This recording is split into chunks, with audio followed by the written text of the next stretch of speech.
목요일 하나님의 사랑 어린 경고. 셋째 천사의 기별.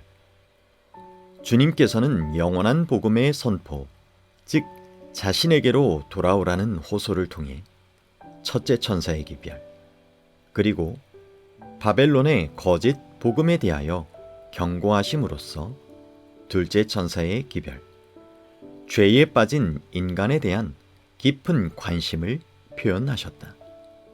이제 하나님은 다시 마음을 여신다. 그분은 용의 편을 택하는 사람들의 운명에 대해 인류에게 경고하시며 그들이 어린 양에게 귀 기울이고 충성하기를 바라신다. 이 기별은 마지막 심판과 어린 양을 통한 우주적 대쟁투의 결말로 우리를 인도한다. 우리는 선택해야 한다. 셋째 천사의 기별에 사용된 언어와 이미지들이 기독교 복음과 어울리지 않는다고 여기는 이도 있을 것이다. 어린 양의 희생적 사랑의 관점에서 보아야 그 기별에 담긴 의도가 제대로 드러난다. 충성심. 셋째 천사의 기별은 인간이 맞닥뜨릴 가장 중요한 질문 중 하나에 초점을 맞추고 있다. 궁극적으로 우리는 누구에게 충성해야 하느냐이다. 쟁투는 벌어졌고 우리의 개입 여부에 상관없이 우리는 반드시 어느 한쪽을 선택해야 한다는 의미이다. 선택하기를 주저하는 것은 악한 자들의 편을 선택하는 것이다. 어린 양이냐 타락한 그룹 천사냐, 둘 중 한 가지 선택사항만 있을 뿐이다. 나 자신에서 충실하면 된다는 따위의 개념은 들어설 자리가 없다. 이 싸움에서 나타나는 충성의 개념은 심오하다. 왜냐하면 우리가 충성하는 대상의 정체성이 우리의 품성으로 나타나기 때문이다. 바로 이것이 짐승의 이름과 표를 받는다는 표현에 담겨 있는 뜻이다. 타락한 그룹 천사에게 충성하면 그 흔적이 삶에서 가시적으로 드러난다. 짐승의 이름을 가졌다는 것은 타락한 그룹 천사의 의도와 야망과 하나가 되었고 그의 소유가 되었음을 뜻한다. 짐승의 표에서는 소속의 개념이 명확하게 드러나고 있다. 손과 이마에 있는 충성의 표시는 모든 사람이 볼 수 있으며 그 당사자가 타락한 그룹 천사에게 속했음을 사람들이 확인할 수 있다. 표는 우리가 충성하는 대상의 권위를 상징한다.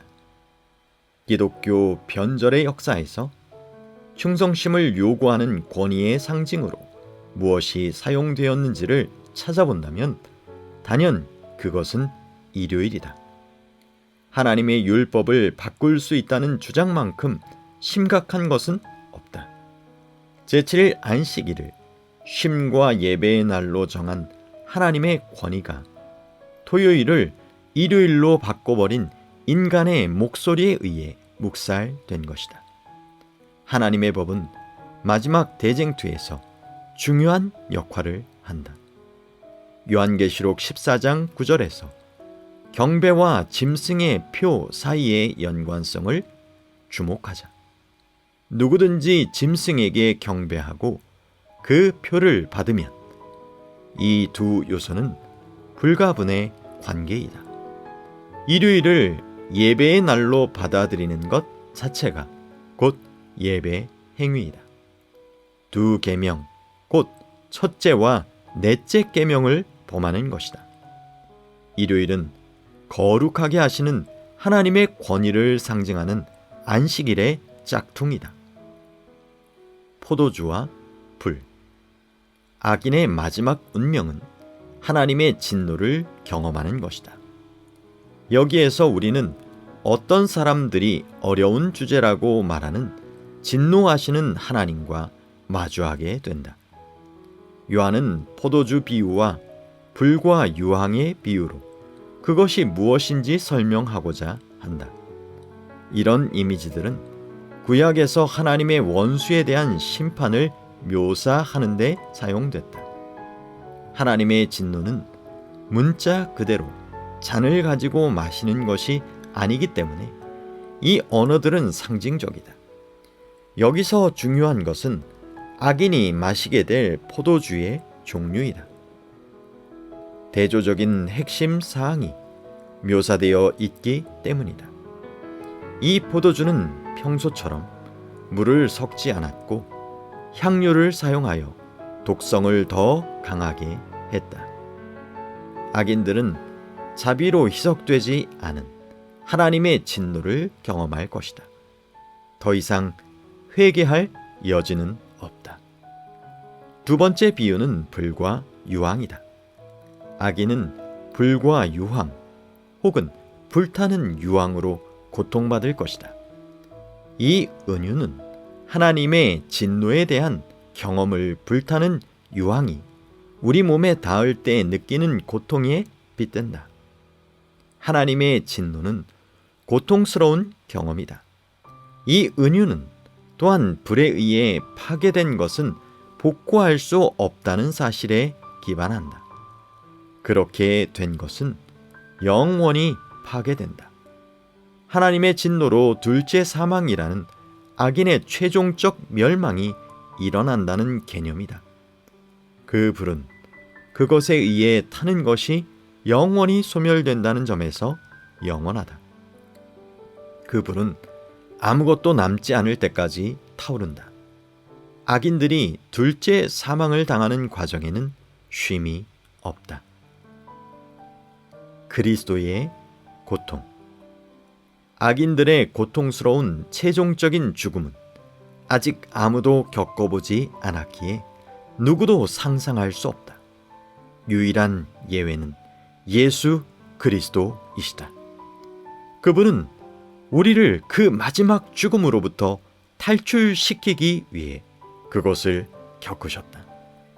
따라서 최후의 심판에서 그 누구도 둘째 사망을 겪을 필요는 없다. 적어도 둘째 사망이 있어야 할 논리적인 이유는 없는 것이다. 그리스도 중심적인 관점에서 본다면 최후의 심판은 십자가에서 그리스도가 행하신 심판과 연결되어야 한다. 십자가에서 그분은 세상에 내릴 심판을 짊어지셨다. 희생 제물이 되어 세상의 죄를 지셨다. 자신을 구주로 믿는 자에게 멸망이 아니라 기쁨과 영생을 주고자 그분은 죄에 빠진 인간에게 하나님이 내리신 심판의 잔을 마셔버렸다. 십자가에서 그분은 불침례를 경험하셨고 내가 목마르다고 말씀하셨다. 삼위 하나님은 십자가에서 함께 고난을 받으셨다. 하나님은 세상을 자기와 화목하게 하려고 아들과 더불어 신성만이 견딜 수 있는 고통을 겪으셨다. 그가 느낀 극심한 고통은 육체적인 고통일 뿐 아니라 자신이 아버지 하나님과 분리되었음을 느끼는 내적 고통이었다. 악인들은 최후의 심판 때에 그들이 하나님과 영원히 분리될 것임을 깨닫고 이와 비슷한 일을 겪을 것이다. 결론. 대쟁투는 실제로 충성에 관한 것이다. 인간이 직면하게 될 상황의 심각성 때문에 하나님의 경고는 위협적으로 들린다. 숨김없는 하나님은 마음의 고통을 그대로 드러내신다. 자신의 피조물이 아무도 죽기를 바라지 않으시기 때문이다. 그 언어는 치명적인 위험이 앞에 있으니 이제 그만하라고 사람들에게 주의를 주는 경고의 표지판이다. 자신과 자신의 아들이 십자가에서 경험했기에 하나님은 이것을 알고 계신다. 한편으로 우리는 하나님의 사절단이 되어 우리를 하나님과 화해시키신 어린 양을 선택하도록 사람들을 이끈다. 묵상을 위한 질문. 1. 왜 성경은 악인과 악인의 멸망에 대해 그토록 생생하게 초점을 맞추는가? 2. 하나님에 대한 우리의 개념은 심판을 이해하는 데 어떤 점에서 도움이 되는가? 하나님을 환한 분으로 생각하며 고민하는 이들에게 어떻게 하면 하나님의 성품을 온전하게 보여줄 수 있을까? 3. 구원의 계획이라는 맥락에서 하나님의 진노를 가장 바람직하게 설명할 수 있는 방법은 무엇일까?